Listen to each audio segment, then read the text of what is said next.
الذي كتب علينا بصيام في شهر رمضان الذي أنزل فيه القرآن هدى للناس وبينات من الهدى والفرقان. Wassalatu wassalamu ala rasulillah wa ala alihi wa ashabil kiram. Asyhadu la ilaha illallah wa asyhadu anna Muhammadan abduhu wa rasuluh sallallahu alaihi wasallam.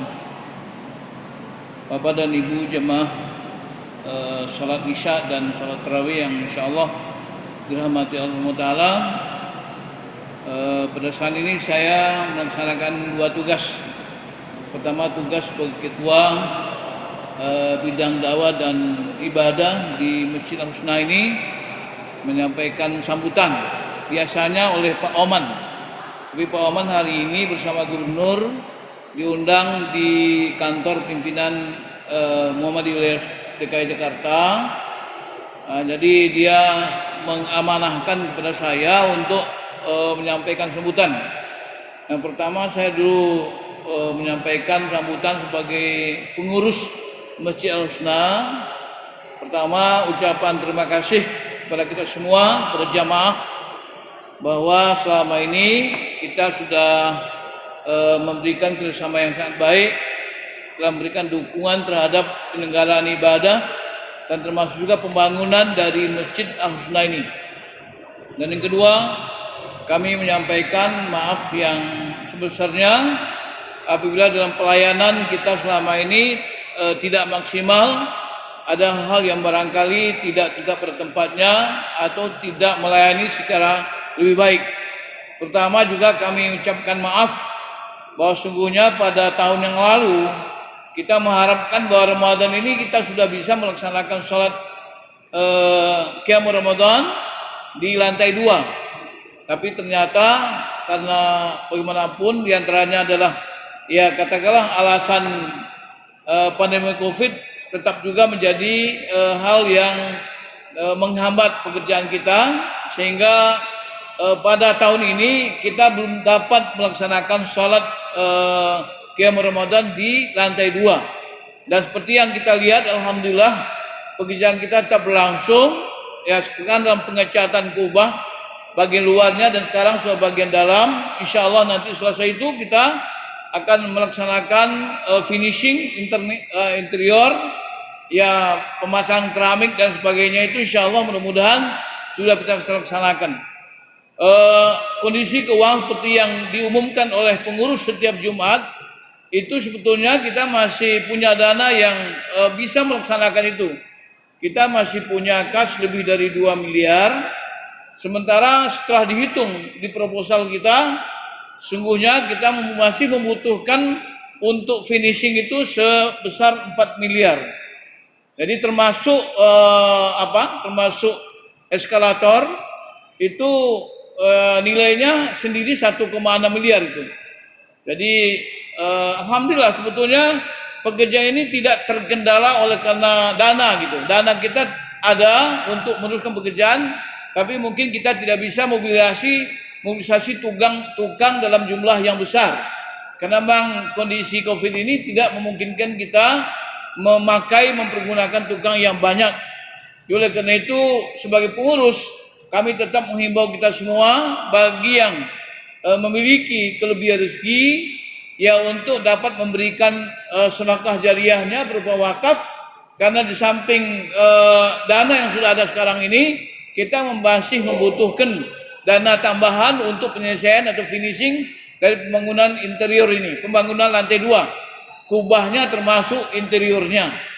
Ya mudah-mudahan kita doakan ya penyelesaian ini bisa lebih cepat, sehingga tidak berapa lama kita sudah bisa menikmati beribadah, melaksanakan sholat berjamaah di lantai 2.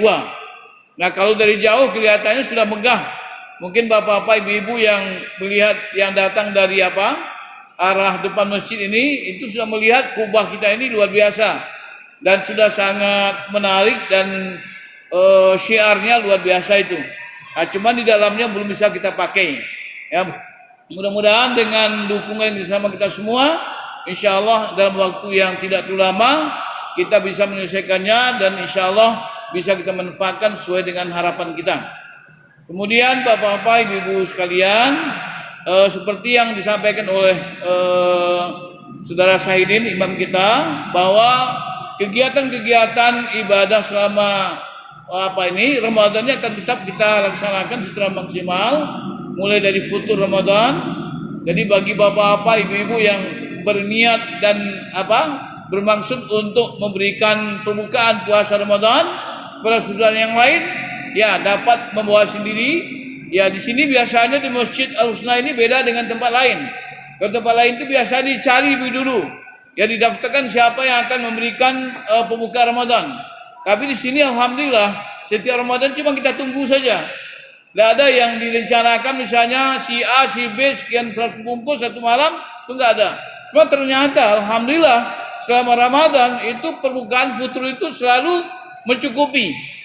Dan kalau tidak cukup nanti memang kita dari masjid tetap ada antisipasi untuk mencukupinya. Tapi alhamdulillah ya, selama ini kita menunggu saja, dan banyak kawan-kawan jemaah dan juga kantor-kantor perusahaan-perusahaan di lingkungan ini yang memberikan permukaan.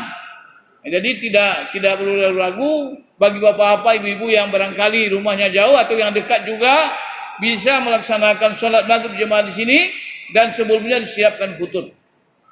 Kemudian yang kedua sekalian, pada biasanya 2 tahun yang lalu untuk imam dari tarawih ini kita sengaja mengundang Syekh Abdurrahman, itu seorang hafiz berkebangsaan Mesir dan sekarang sudah menikah di Sulawesi.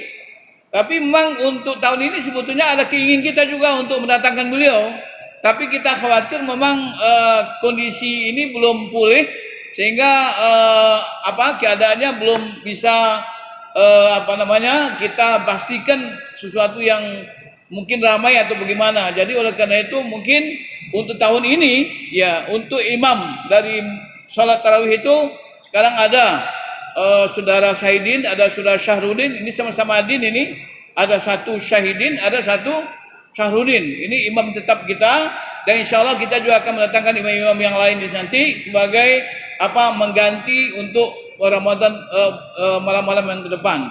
Kami ingin sampaikan juga bahwa imam tetap kita yaitu Pak Sarif, beliau mendapatkan musibah kecelakaan dan sekarang masih terbaring di kamar beliau dalam keadaan belum bisa berdiri, belum bisa apa-apa, dan sekarang alhamdulillah diganti oleh diteruskan tugasnya oleh adiknya sendiri yaitu saudara Syahrudin ini. Jadi kita doakan mudah-mudahan saudara Sarif ini bisa cepat sembuh dan bisa kembali melaksanakan tugasnya sebagai imam rawatib di tempat kita ini. Kemudian yang ketiga, seperti yang sampaikan tadi, kita sebetulnya juga ingin melaksanakan seperti yang pernah dilakukan oleh Syekh di Ramadan 2 tahun yang lalu. Setelah sholat witir, kita melaksanakan tadarus. Ya, waktu itu beliau lebih fokus kepada memperbaiki makhrajnya, tajwidnya. Jadi baca ganti-ganti kemudian diperbaiki langsung. Karena dia waktu itu masih belum bisa berbahasa Indonesia secara lancar, maka waktu itu dia yang fokusnya cuma memperbaiki tahsinul Quran, memperbaiki bacanya, memperbaiki makhrajnya, memperbaiki tajwidnya. Nah, tapi bulan ini kita rencanakan kita tidak hanya tahsin tapi juga tafhim. Kita berangkat dari pemikiran bahwa membaca Al-Quran tentu tidak saja sekedar ingin mendapatkan pahala, tapi kita ingin mendapatkan kandungan dan makna Al-Quran. Kita mendapatkan panduan-panduan dari Al-Quran. Oleh karena itu kita berusaha dan mencoba mulai tahun ini kita tadarus dengan model yang lebih kita tingkatkan kualitasnya. Jadi caranya itu pertama adalah kita tahsin, mungkin 1-2 ayat saja.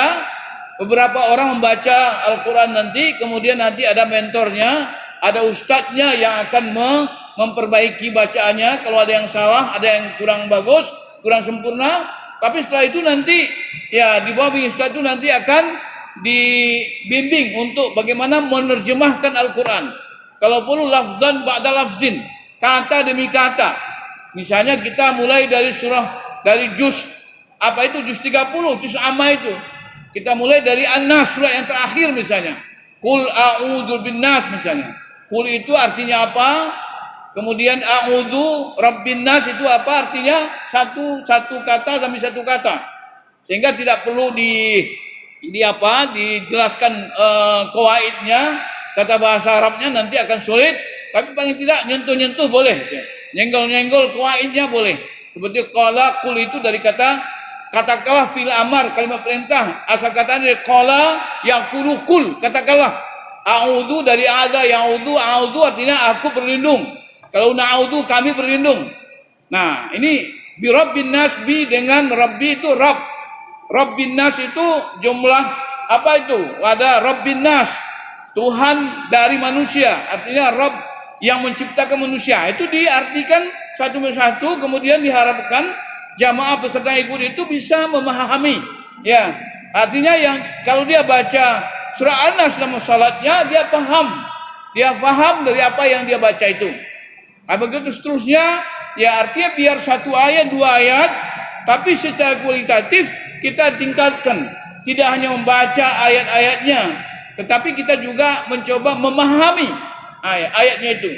Kemudian setelah kita tahu artinya, kita diskusikan, kita bicarakan kira-kira apa makna dan kandungannya. Apa pesan-pesan yang terdapat dalam surah yang kita baca itu.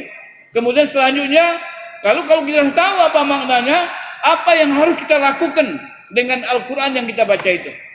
Nah ini adalah satu cara kita mencoba meningkatkan, ya mencoba mencari berkah, meraih keberkahan yang banyak dari Ramadan.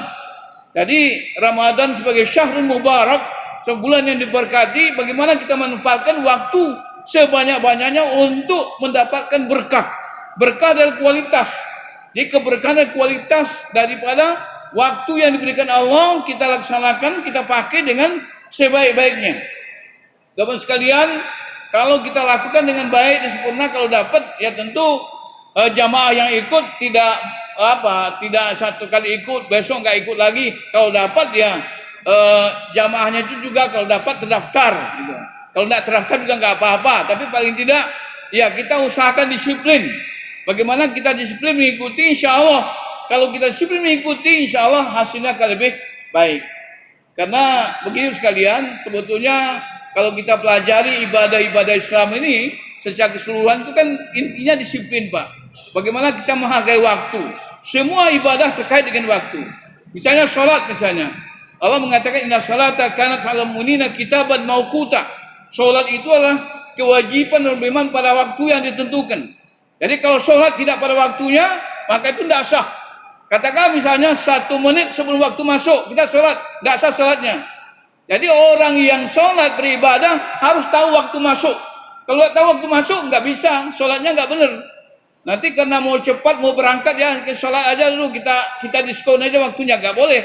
Karena waktunya ada kanat al-mu'min kita memokuta. Jadi kewajiban atau beriman yang waktunya ditentukan. Nah, gitu juga misalnya, mungkin barangkali ada yang nanya gini, ini kan ada informasi bahwa Mas Tarji Muhammadiyah misalnya menetapkan tentang telah mentafsirkan waktu subuh itu diundur 8 derajat. Itu mungkin perlu juga saya sampaikan supaya tidak menjadi kebingungan. Nanti ada yang nanya ini gimana nih? Berarti zuhur juga terlambat juga, nanti asar. Enggak begitu.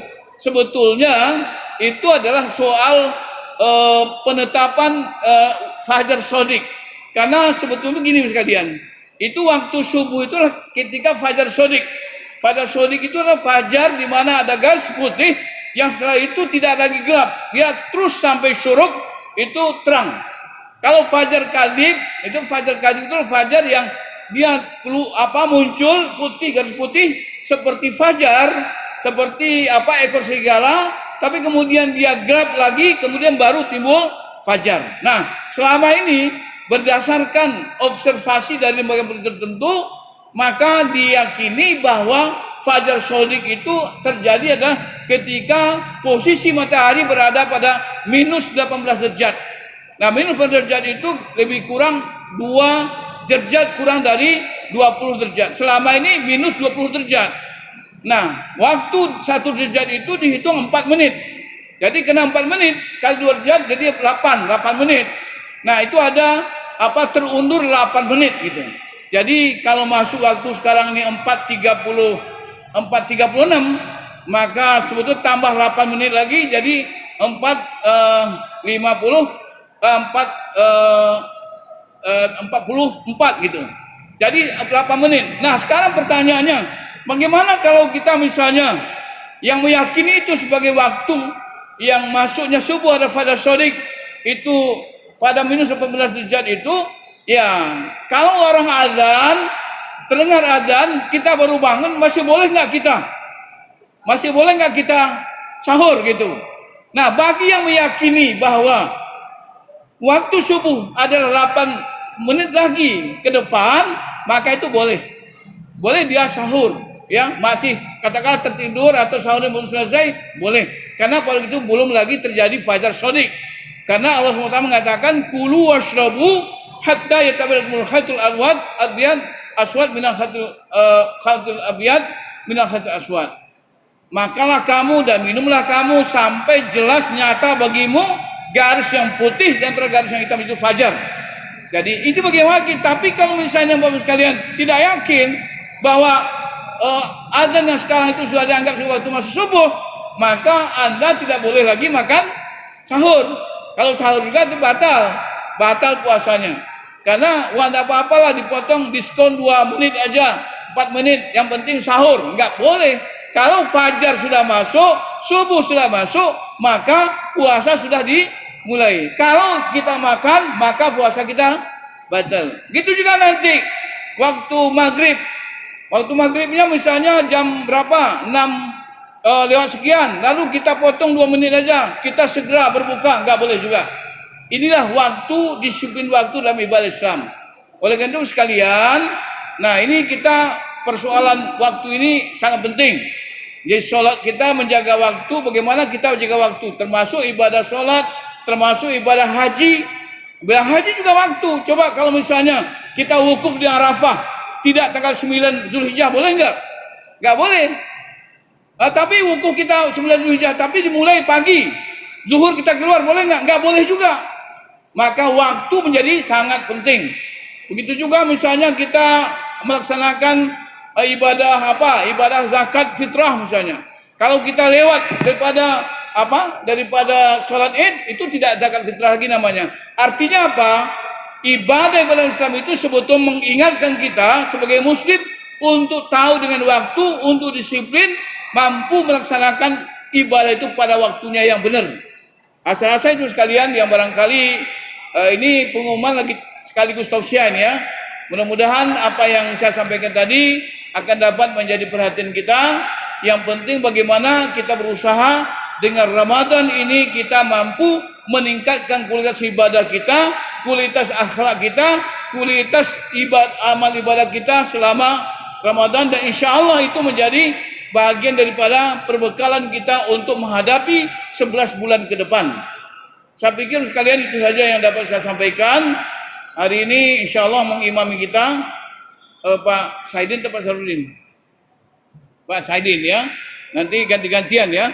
Jadi hari ini imam tarawih kita Pak Saidin.